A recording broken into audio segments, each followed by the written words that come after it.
We now come to questions to the Prime Minister, Sir Bill Wiggin. Question number 1. Well, Deputy Prime Minister. Madam Deputy Speaker, I've been asked to reply on behalf of my right honourable friend, the Prime Minister, who is attending the funeral of Baroness Betty Boothroyd.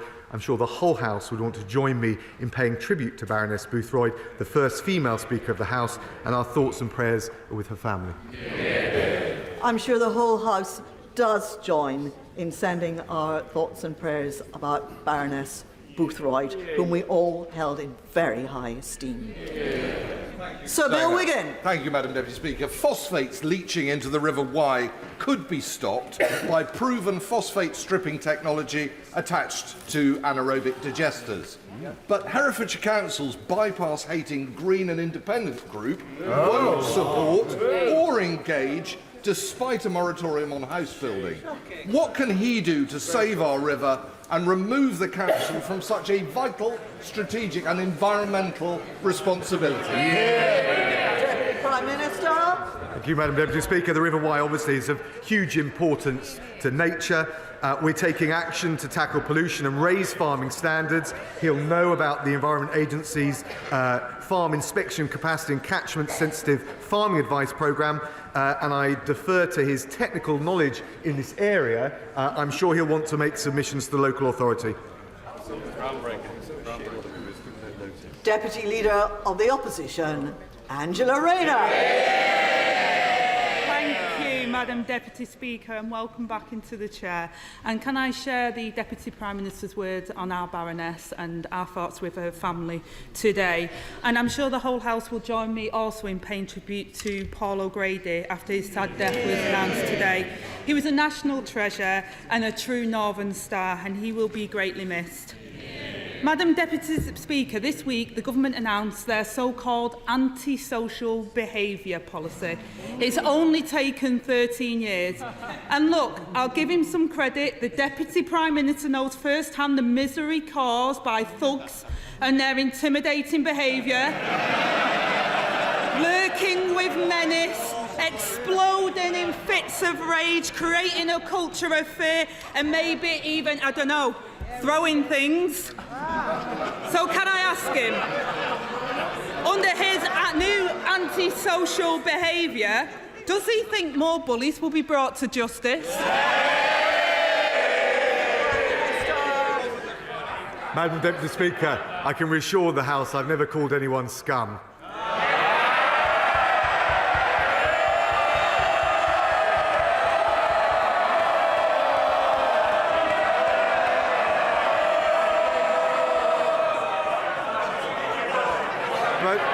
But if the Right Honourable Lady is serious about standing up for communities and people who suffer at the scourge of antisocial behaviour, she'd back our plan to deal more swiftly with these issues, to make sure that we ban drugs beyond the conventional ones, give police the powers they need, and if they really want to protect the public, they'll back our plans for parole reform to make sure the murderers, the terrorists, the child killers are not allowed out free to threaten other people, and reintroduce the ministerial veto that side took away. Madam Deputy Speaker, I'd like to see the ministerial code being introduced and adhered to on that side of the House, because it's not just his department where antisocial behaviour is running out of control. It's happening across the country. Police officers disappearing from our streets, replaced by criminals, plaguing our towns and leaving people feeling unsafe. The truth is that the Conservatives are missing in action in the fight against crime. So can he tell his constituents and the public why, after 13 years of his party in government, there are now 6,000 fewer neighbourhood police officers on Britain's streets? Madam Deputy Speaker, she really does have a brass neck, because they voted against our funding of police recruitment and the 20,000 extra police officers. But what I will tell her and the whole House is crime is lower than it was under the last Labour government. Violent crime is halved. Reoffending is 7 percentage points lower. And if she really wants to stand up for the public and the victims of crime. They should back our bill to protect victims and protect the most vulnerable from serious killers, rapists and terrorists. Madam Deputy Speaker, no one believes that there's more police on the streets and no one feels safer. Neighbourhood policing has gone down and not up. Let's talk about crime. He knows, as well as I do, that neighbourhood police can help prevent antisocial behaviour and knife crime. But trusted local police are also crucial to protecting women. Women feel unsafe on Britain's streets, always looking over our shoulder as we hurry to our front door. So can he tell me, under his watch as Justice Secretary, what is the charge rate for rape? Can I address all of those elements of that? And first of all say that the issue of rape and serious sexual violence against women is one of our top priorities. She asked what we're doing about it. Since 2019, police referrals of cases are doubled. CPS charges have doubled. She asked on my watch what has happened. The volume of convictions in rape cases increased by 2/3. And if she really wants to protect vulnerable women, whether it's rapists or from rapists or other serious crimes, they will back our parole reforms, which will mean ministers able to prevent them being released onto the public and cause more threats. Angela Rayner. He says that rape conviction has gone up. What he really means is that 300 women will be raped today, while he boasts about an increase of 0.5%. He hasn't answered my question, Madam Deputy Speaker, because he's too ashamed of the answer. 1.6% of rapists face being charged for their crime. 1.6%. Let that sink in. A woman goes through the worst experience of her life. She summons up the courage to relive that horrendous experience, to tell the police in detail about her assault. But she only has a 1.6% chance of action being taken. Over 98% of rapists will never see the inside of a courtroom, let alone a prison. And the rest of those brave women, Madam Deputy Speaker, they keep looking over their shoulders and hope the perpetrator doesn't choose tonight to take their revenge for reporting the incident to the police. In the last 13 years of the Tory government, more than 500,000 cases of rape have been recorded by the police. But the charge rate for those attacks have collapsed. He has served under 5 Tory Prime Ministers and had 3 years as Justice Minister. And on his watch, rapists are left to roam the streets. So will he apologise to those victims who will never get justice because of his failures? I'll first of all say to the Right Honourable Lady, the conviction rate measured by the CPS, the leader of the Labour Party used to be in charge of the CPS, he might want to point this out. Well, actually, the conviction rate has gone up. It is now at 69%. We are doing much more to support the victims of rape when they come forward. Well, they're talking a good game. In fact, we have quadrupled funding for victims since 2010. And if she looks at the latest data, the time it's taken from charge to completion of a rape case has come down by 10 weeks or 70% in the last 3 months alone. She should get her facts straight, particularly when talking about such a sensitive issue. Angela Rayner. Madam Deputy Speaker, he won't apologise for the government failures on charge rates, and 69% of 1.6%. Is that really something to boast about? Let me ask him about an issue which is directly his responsibility. On his watch, rape survivors are waiting on average more than 3 years for their cases to come to court. The Honourable Member talked about 10-week reduction. 3 years, Deputy Leader. 3 years, so 10 weeks is not anything to boast about. Those 3 years from the day of the assault to the final day of court, is it any wonder that from April till September last year, 175 trials for rape and other serious sexual offences have had to be dropped because the victim could no longer cope with the delay? So let me ask him, when will he apologise to all those women denied justice because of his failure to sort the court backlog? Well, she ignores the impact on the court backlog of the pandemic or indeed the CBA strike. But let me tell her what we're doing. We've quadrupled funding for victims since 2010, quadrupled the funding provided by the last Labour government.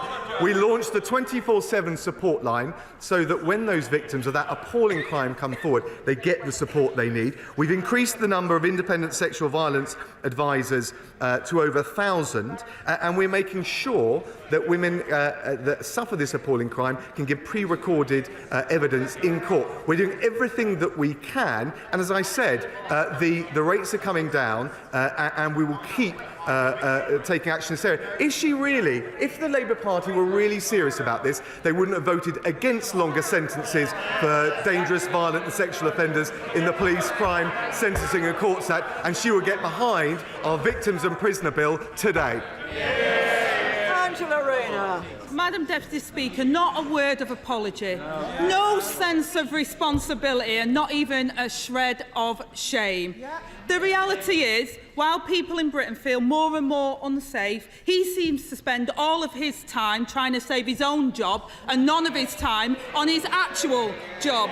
And it's not just me that thinks so. The Prime Minister clearly doesn't trust him to deal with antisocial behaviour because he's given that job to the Levelling Up Secretary. The way things are going, and reports are to be believed, this might be your last PMQs. So let's look at the highlights. A criminal justice on its knees, the largest court backlog on record, rape victims waiting for justice, and through it all he managed to rack up 24 formal complaints from his own civil servants.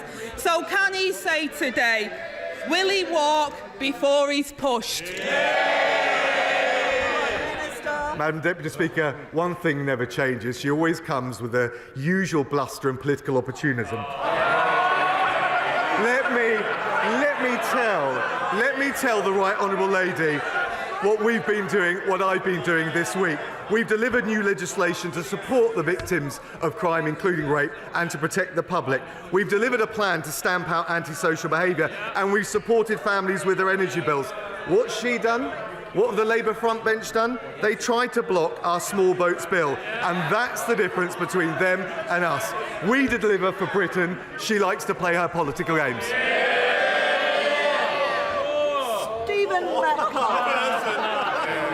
Thank you, Madam Deputy Speaker, and it is wonderful to see you in your place.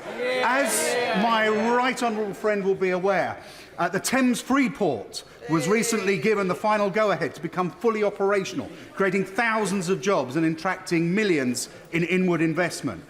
Will my right honourable friend join me in congratulating the team behind the bid and encourage businesses and investors from across the South East, indeed across the world, to take a closer look at the fantastic opportunities that exist in Thurrock?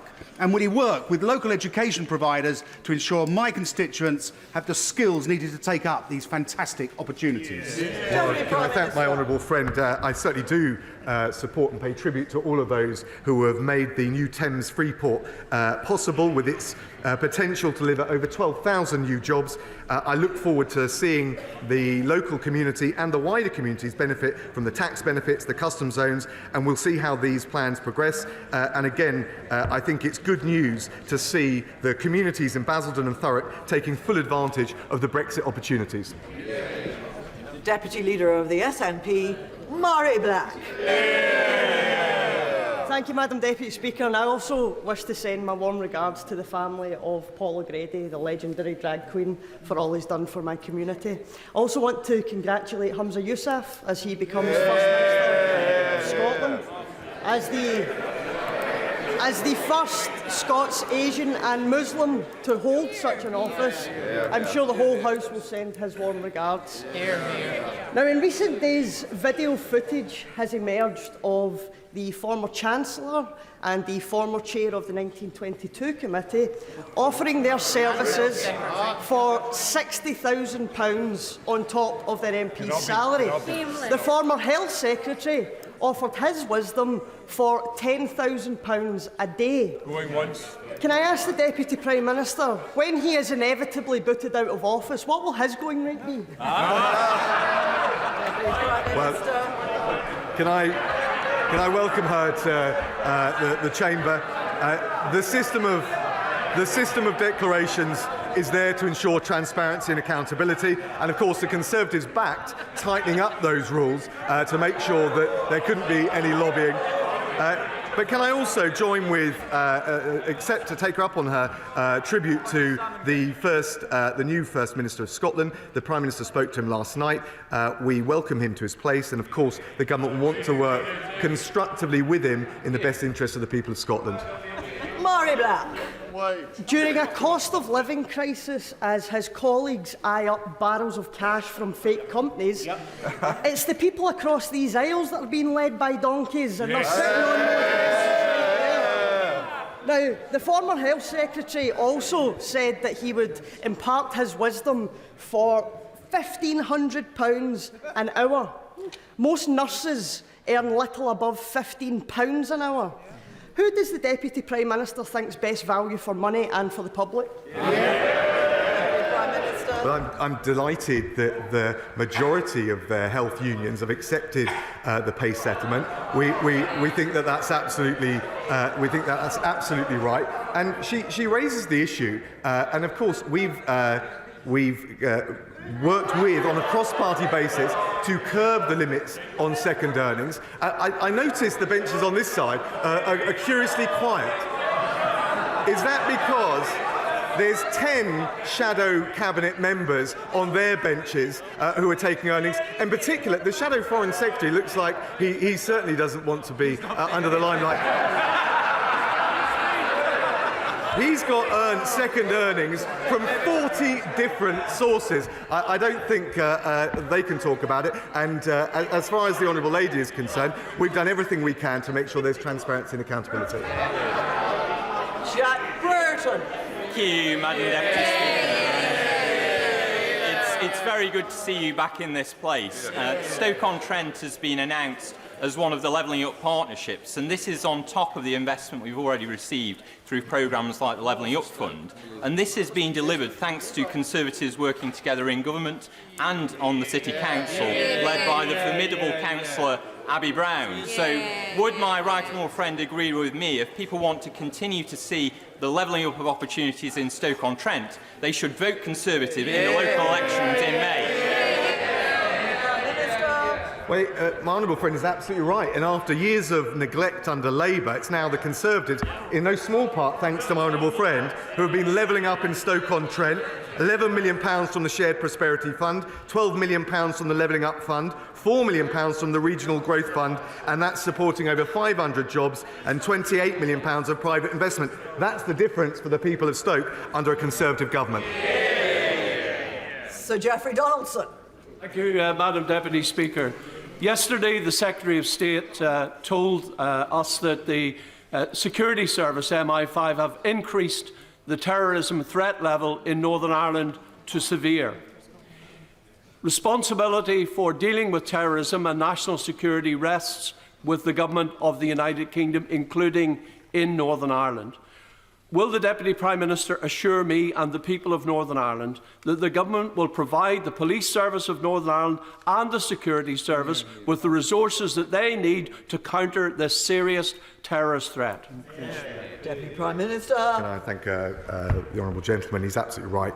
Of course, the threat level is kept under constant review. We take into account a range of factors. He'll be very familiar with those. It's disappointing that the threat level has gone up, but I think it is worth also saying that it has been in significant decline in terms of the number of Northern Ireland-related terrorist attacks and attempted attacks since the peak of the violence in 2009, 2010. Nonetheless, of course, we will make sure all the resources available to the PSNI and the public are reminded to remain vigilant and report any suspicious behaviour or activity. James Grundy. Thank you, Madam Deputy Speaker. In my recent local survey as to whether Lee should break away from Wigan Council, I am very pleased to say that so far the survey shows 90% in favour, with only 3% opposed. Please, before you call for a second referendum, let me finish the question. Does my right honourable friend agree that in the 50th year of our campaign for our town's independence, that this is the year to get Lexit done. My honourable friend campaigns with typical gusto. I think he knows that changing the boundaries at local authority level is subject to an independent process, but I will ensure he gets a meeting with the Minister for Local Government so he can further discuss the aspirations for Lake. Cat Smith. Thank you, Madam Speaker. Despite Royal Mail posting record profits, management are threatening to put it into administration. Can I ask what conversations government is having with Royal Mail and what it's doing to protect the Universal Postal Service? Deputy Prime Minister. It's an incredibly difficult time. Can I thank her for a question? Obviously, the pandemic has had a particular impact, but we're working very closely to make sure we can continue the service, and I'll make sure she gets a meeting with the relevant minister to discuss her concerns further. Mark Eastwood. Thank you, Madam Deputy Speaker. On behalf of the people of Dewsbury, I would also like to pay tribute to Dewsbury's greatest daughter, Betty Boothroyd. She was sorely missed. This week I visited Ravenhall School in Dewsbury and Hollybank School in Mirfield. Both do amazing work teaching children with special educational needs and disabilities. However, there is disparity in SEND standards in mainstream schools within my constituency.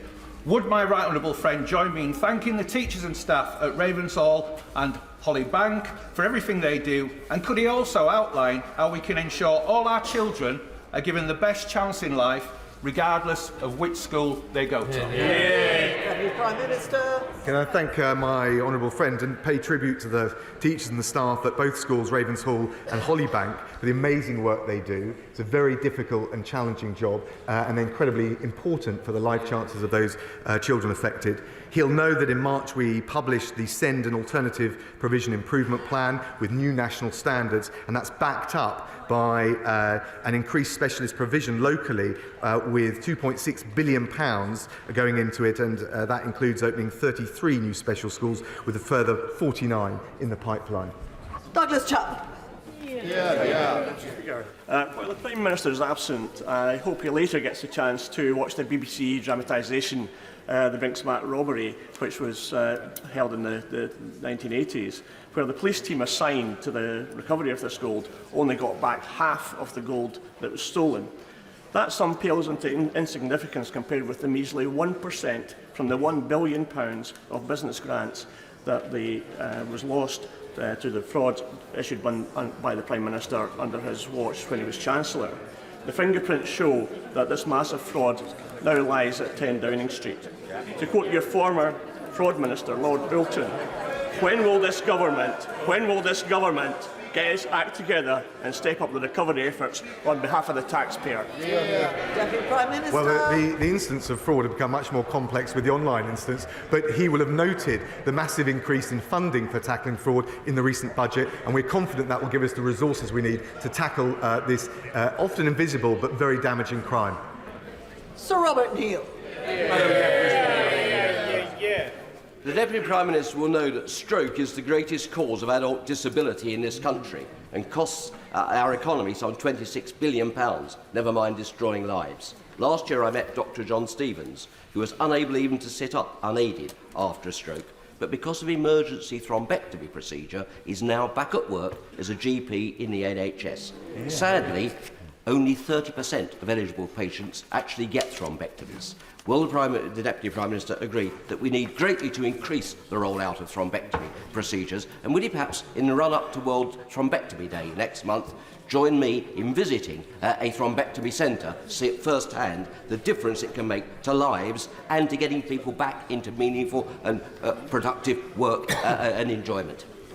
Prime Minister. Well, can I thank my honourable friend? He's been a dedicated champion for stroke survivors. I know from my own constituency how debilitating that can be and the impact it has on the wider families. NHS England are committed to increasing the delivery of mechanical thrombectomy, including the expansion of local services and local capital investment, and I'm sure we can arrange for a health minister to join him on a visit as he requests. Sarah Olney. Thank you very much, Madam Deputy Speaker. In a shocking article in Surrey Live last year, it was reported that staff at a GP practice in Walton were left in tears and crumbling under pressure due to the increased workload caused by staff shortages. Is it any wonder when there are 850 fewer GPs across the country since 2019? So what does the Deputy Prime Minister say to those patients left in pain and staff left in tears, including in his own constituency, due to this government's failed promise to recruit more GPs? Well, can I say to her, any abuse against any GP in any practice across the country is absolutely wrong. We have to have zero tolerance of it. What I would just say to her is we've seen a large increase in GP appointments, over 29 million carried out since the start of the year. We're improving access to general practice with more support staff, also the technology, so more state-of-the-art telephone systems. The number of GPs in training is at record levels, and we're investing 1.5 billion to create 50 million more appointments a year by 2024. If we go a bit faster, we'll get everybody in. Scott Benton. Since 2019, this government has provided well over £300 million in extra funding for projects in Blackpool. However, there is always room for more. The Bond Street and Revel areas of my constituency are among the most deprived in the country and have been long forgotten by the Labour-led council. The government has already provided £600,000 in funding for a feasibility project with a view to delivering a £30 million regeneration package for these areas. Will the government look closely at the business case to see how this transformational project can be delivered for those communities? Order, before the Deputy Prime Minister answers that, can everyone else with a prepared question just cut it in half? Just do the question. Deputy Prime Minister. Thank you, Madam Deputy Speaker. There is no one more tenacious in campaigning for Blackpool than the Honourable Gentleman. I've seen it firsthand when I visited with him. I'm pleased that we delivered with the Levelling Up Secretary the £40 million of funding to relocate the Magistrates' Court and to allow the County Court complex to move. And I know that the Levelling Up Secretary will want to work with him on the regeneration aspirations for the future. Wendy Chamberlain. Thank you, Madam Deputy Speaker. A little girl in my constituency, only 9 years old, developed a bacterial infection just before Christmas, but thereafter very distressing symptoms occurred. OCD, she has intrusive thoughts, she hasn't washed, dressed or properly eaten since Christmas. We believe this to be Pan's Panda, and although health has evolved and I am seeking support for her, part of the lottery and the antipsychotic medication that is often given in this condition, despite the fact that broad-based antibiotics have been proven to work, is because the UK, no part of the UK, has implemented World Health Organisation ICD-11. Will the government commit to looking at this so that other children across the UK don't need to suffer in such a way? Deputy Prime Minister. Can I thank the Honourable Lady for raising what seems like a very an awful case, and my heart goes out to the family involved. If she'd like to write with me about it, I'll make sure she gets a full answer and a meeting with the Minister if that's required.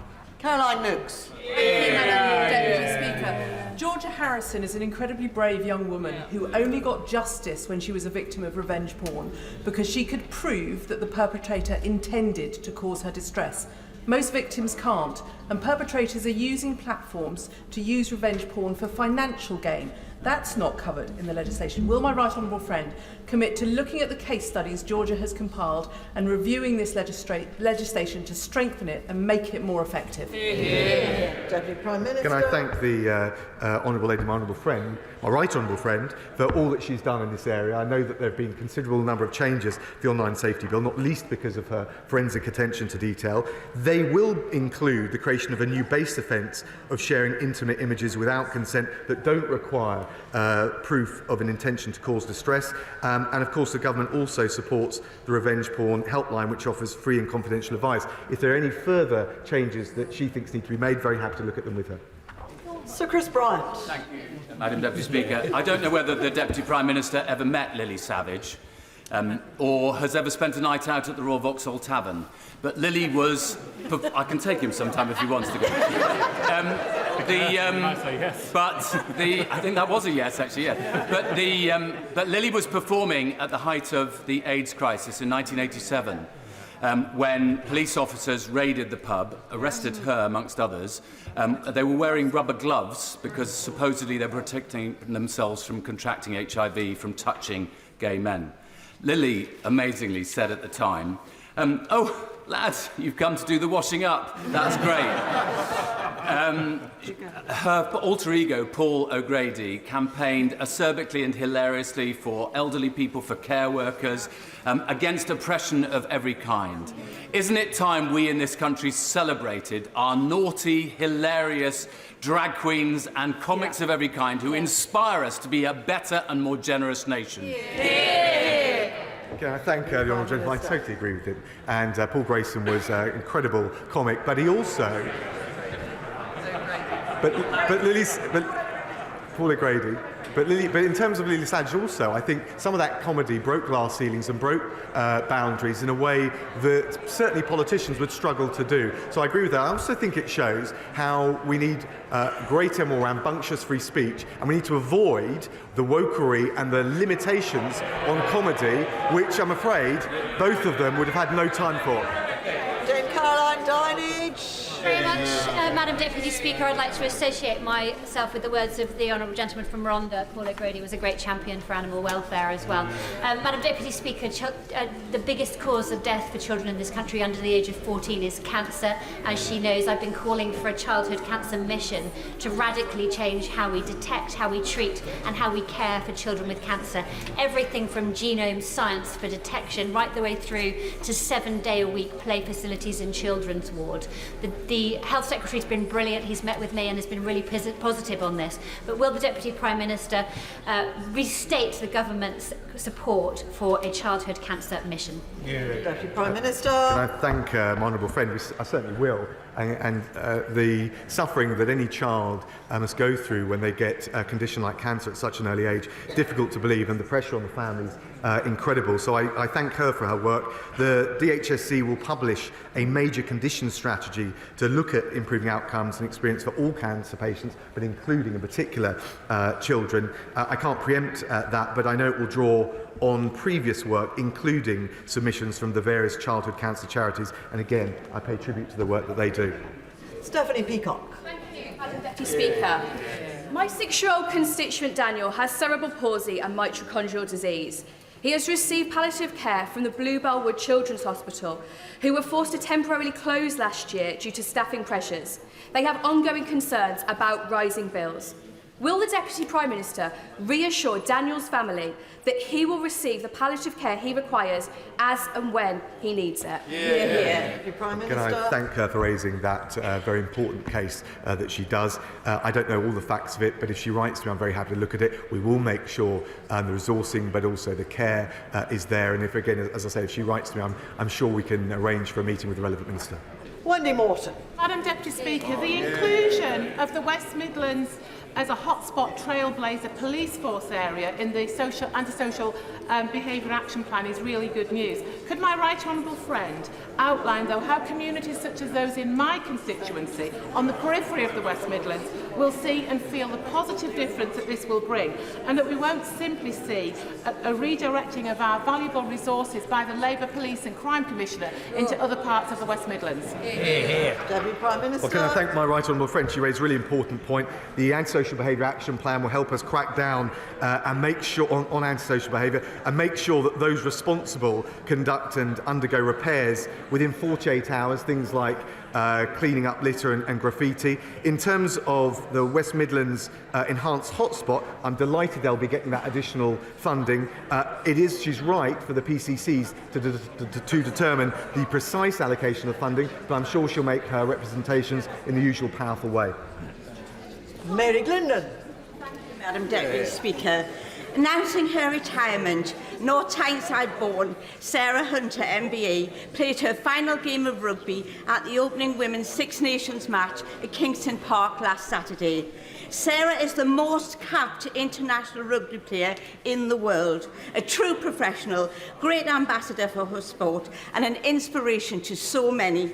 Will the Deputy Prime Minister join with me, the whole of North Tyneside and this House in thanking Sarah for all she has achieved for the country and her beloved sport of rugby? Deputy Prime Minister.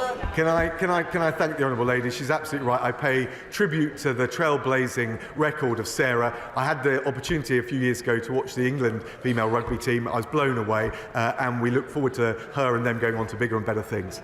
Richard Fuller. Madam Deputy Speaker, shush. Will the government require that the East West Rail Company publish a full business case before the allocation of any more taxpayers' money to the project? Deputy Prime Minister. Thank you. It's a hugely important project with all sorts of opportunities, jobs, education, and a projected increase in economic output by over 100 billion by 2050. He's right that it needs all the transparency and scrutiny. I know that the first stage of the project is already in construction, on time and under budget. I'm told that the subsequent stages will go through full scrutiny as part of the planning process in a transparent way. David Linden. The Prime Minister has previously been on camera as saying that he didn't have any working class friends. When he's not taking his luxury helicopter rides and splashing about in his private pool, where might the Deputy Prime Minister recommend that he might befriend somebody from the working class? Deputy Prime Minister. I'm not sure I got the full extent of the question, but the reality is we're doing, and you can see that with the energy price guarantee, the free childcare and the national living wage, that we are supporting everyone in this country, particularly those on the lowest paid jobs. And the final question, Alicia Cairns.